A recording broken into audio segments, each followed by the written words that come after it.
হজরতে আবু দারদা রাদিয়াল্লাহু তাআলা আনহু তিনি সিরিয়াতে ফিরে না গিয়ে সরাসরি মদিনা চলে এলেন।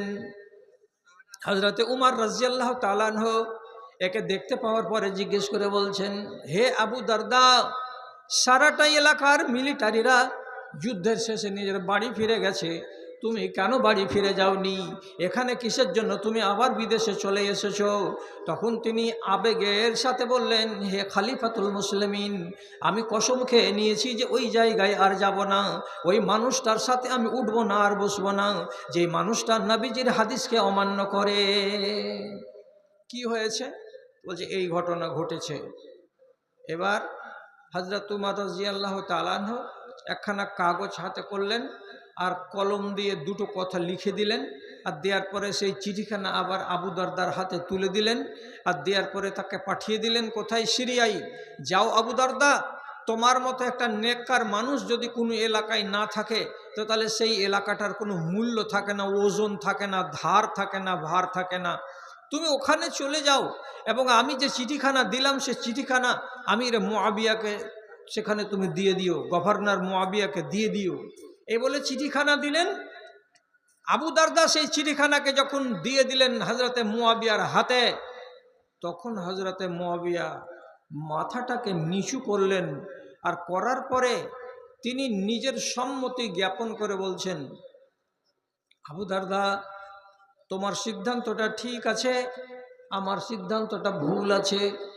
তুমি যে রাগ করে চলে গেছিলে সিরিয়াকে ছেড়ে দিয়ে, এটা আমার উপরে ক্ষোভ করে চলে গেছিলে কেন? যে আমি মুনকারকে মুনকার বলতে যাইনি।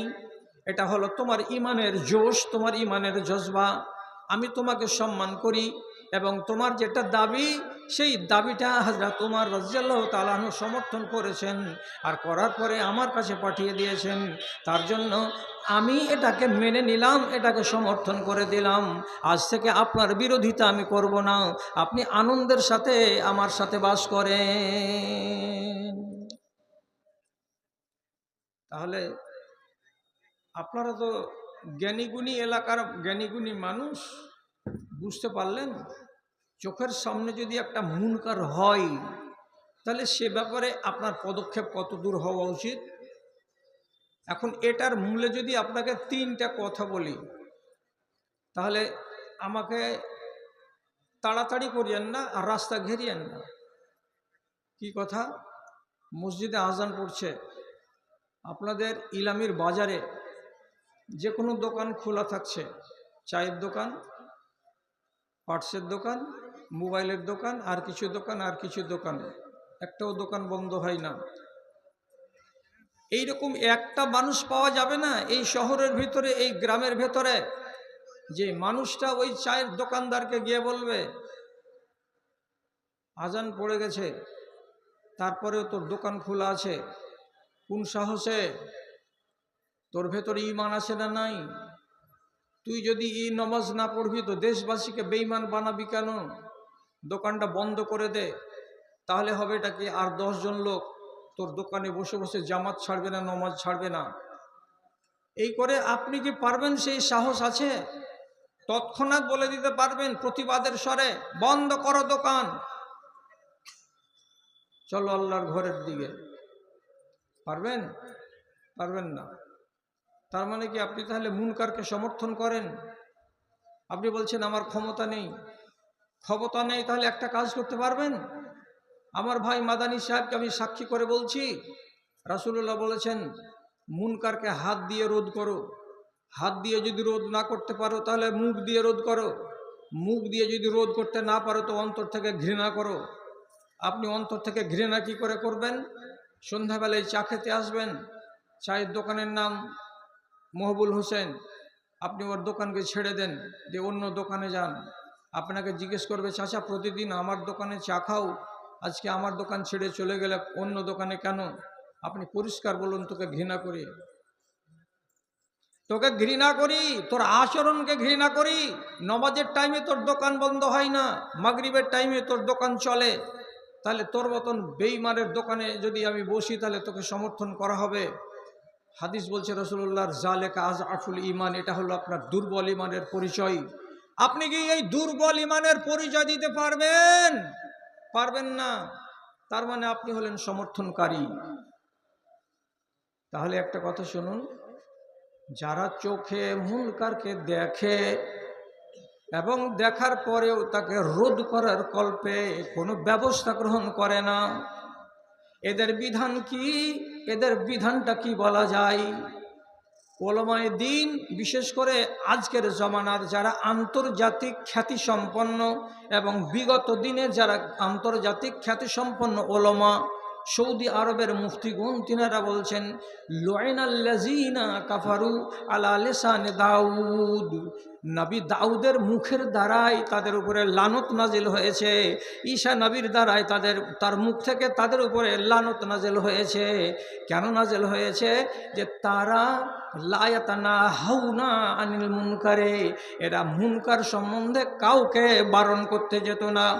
অন্যায় কাজের বিরুদ্ধে একটা মানুষ জবান খুলতো না, যার কারণে হযরতে দাউদ আলাইহিস সালাতু ওয়াস সালাম এবং হযরতে ঈসা আলাইহিস সালাতু ওয়াস সালাম তাদের উপরে লানত করে দিয়ে গেছেন। তাহলে তারা যদি মুনকারের বিরুদ্ধে গর্জে না উঠে থাকেন আর তাদের উপরে যদি লানত করে দিয়ে থাকেন কে নবী দয়, তাহলে আজকে আপনার উপরেও আল্লাহর লানত হবে।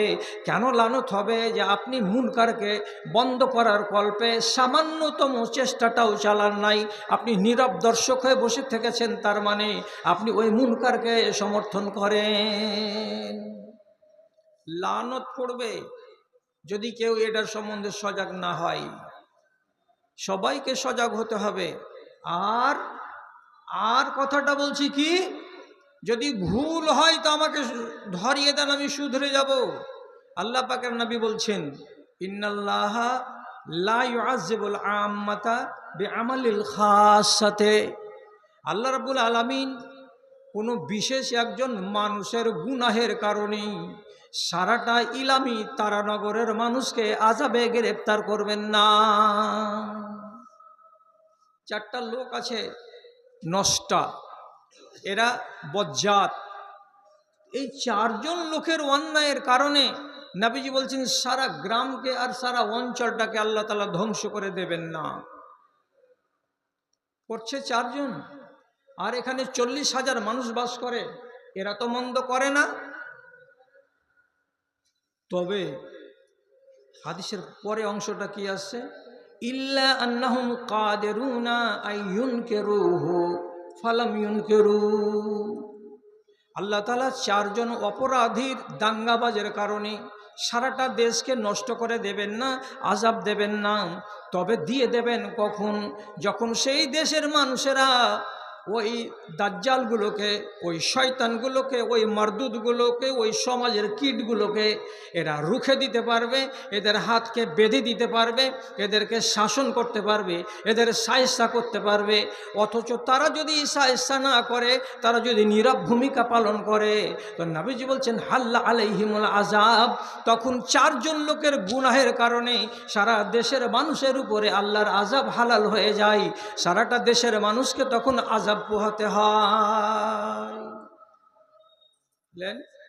বৃষ্টি বন্ধ হয়েছে কেন?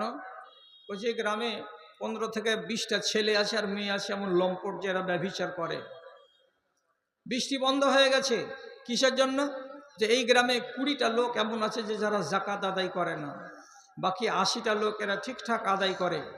তো 80টা লোক যাকাত আদায় করলো, 20টা লোক যাকাত আদায় করলো না, তো তার জন্য আল্লাহ রাব্বুল আলামিন বৃষ্টি বন্ধ করলেন কেন? তো বলছে তোমরা বসে বসে ঘাস ছিলে, যে লোকগুলো এই আইনটাকে মানেনি তাদের হাতখানাকে তোমরা ধরতে যাওনি কেন? তাদেরকে তোমরা বলতে যাওনি কেন? তাদের সম্বন্ধে তোমরা শায়েস্তামূলক ব্যবস্থা গ্রহণ করনি কেন? তোমরা ইচ্ছা করলে করতে পারতে। তোমরা যে নীরব দর্শক হয়ে বসে থেকেছো, তার মানে তোমরা মুনকারকে সমর্থনকারী।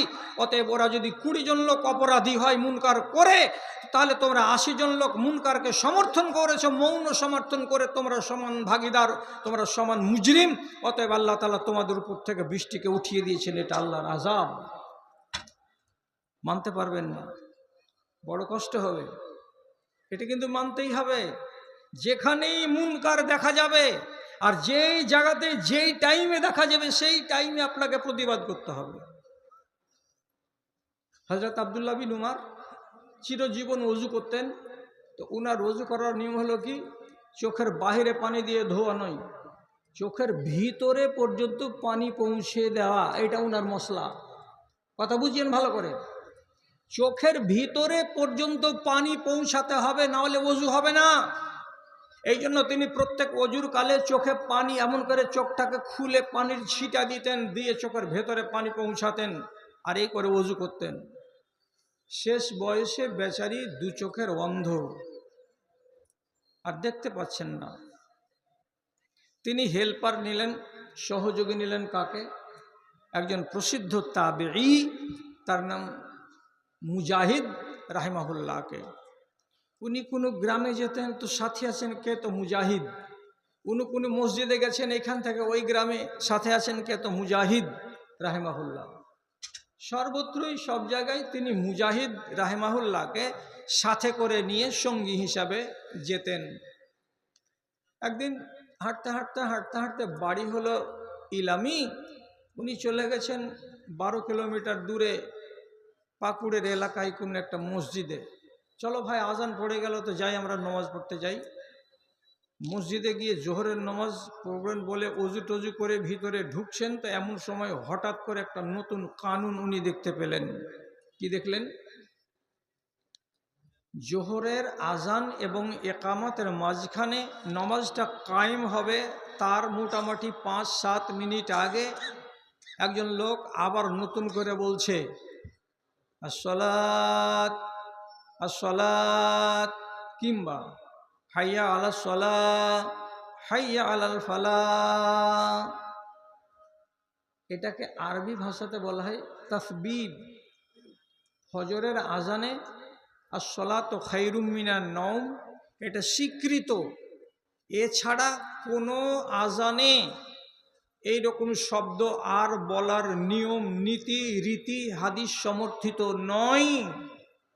আবার এইখানকার লোকেরা নতুন কানুন আবিষ্কার করেছে কি, আজান এবং ইকামতের মাঝখানে তাসবিব করা, মানে আবার মানুষকে জোর করে ডাক দেওয়া, হাইয়া আলাস সালাহ হাইয়া আলাল ফালাহ।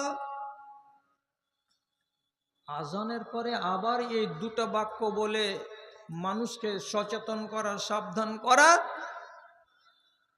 এটা তো হাদিস সম্মত নয়। তাহলে এই মুনকার হচ্ছে কোথায়? তো এই মসজিদে। এখন উনি একটা কানা মানুষ, সাথে আছে একটা লোক, এতগুলো মানুষ যারা এই আকীদায় বিশ্বাসী, তাদেরকে কি উনি আটকাতে পারবেন? তিনি সাথে সাথে মুজাহিদ